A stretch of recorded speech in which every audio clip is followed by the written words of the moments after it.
Lo primero que hay que aclarar es que el feminismo desde sus orígenes fue un movimiento liberal, un movimiento que no proponía o buscaba soluciones de parte del Estado.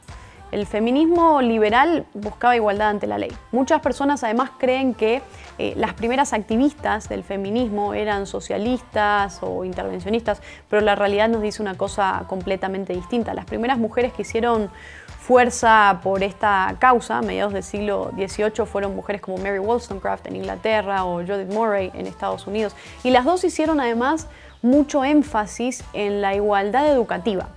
Luchaban por la educación, el derecho al voto y también fueron abolicionistas. Así que yo estoy de acuerdo en que un liberal es necesariamente feminista, un defensor de la igualdad ante la ley.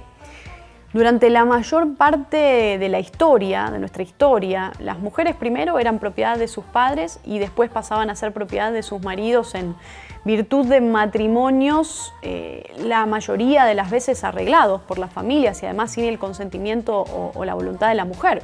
A las mujeres se las ha perseguido, las mujeres a lo largo de la historia tampoco tuvieron acceso a la educación, al voto, al trabajo fuera del hogar, a la propiedad, a poder divorciarse. Por ejemplo, Nueva Zelanda prácticamente fue el primer país que permitió a las mujeres votar en el año 1893. La mayoría de los demás países lo hacen a lo largo del siglo XX. Estados Unidos en 1920, el Reino Unido en 1923, España en 1931, Francia en 1944, Suiza en 1971 y así, ¿no? En adelante. Y el feminismo es un movimiento liberal, el feminismo de los orígenes, el de la primera ola, el feminismo que llevó a cabo esa lucha histórica por la única igualdad que existe, que es la igualdad ante la ley. Eso es liberal, eso es liberalismo. El feminismo no es la destrucción del espacio público, no es la violencia, de hecho es una lucha histórica en busca de la igualdad ante la ley y la promoción del mérito en lugar de los privilegios, en lugar de las cuotas o las intervenciones gubernamentales. Además, ningún sistema en la historia de la humanidad ha favorecido más a las mujeres que el capitalismo.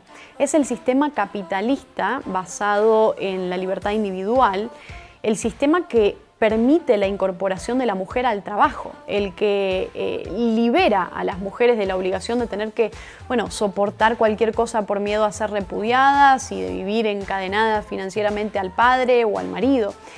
Y el feminismo tiene unos 200 años, ¿no? Desde que Mary Wollstonecraft, por ejemplo, escribe su manifiesto, ese libro maravilloso que es una vindicación de los derechos de la mujer en el año 1790. Desde ahí ya pasaron unos 230 años y hubo muchas fases. Yo creo que se puede criticar la fase actual sin criticar necesariamente al feminismo, ¿no? Como nos dice la autora Camille Paglia. Otro hito importante que además pasa en el siglo siguiente, más precisamente en el año 1848 en Nueva York, es la Convención de Seneca Falls, donde activistas a favor del abolicionismo y de las libertades de las mujeres como Frederick Douglass, Elizabeth Stanton y mujeres como Lucrecia Mott piden que se respeten los derechos de las mujeres. Esto también viene a marcar un antes y un después en esta historia. Así que el feminismo ha sido una batalla para conseguir las libertades que durante mucho tiempo se negaron a las mujeres y que todavía se niegan en muchos países del mundo. Por eso el liberalismo es absolutamente compatible con el feminismo.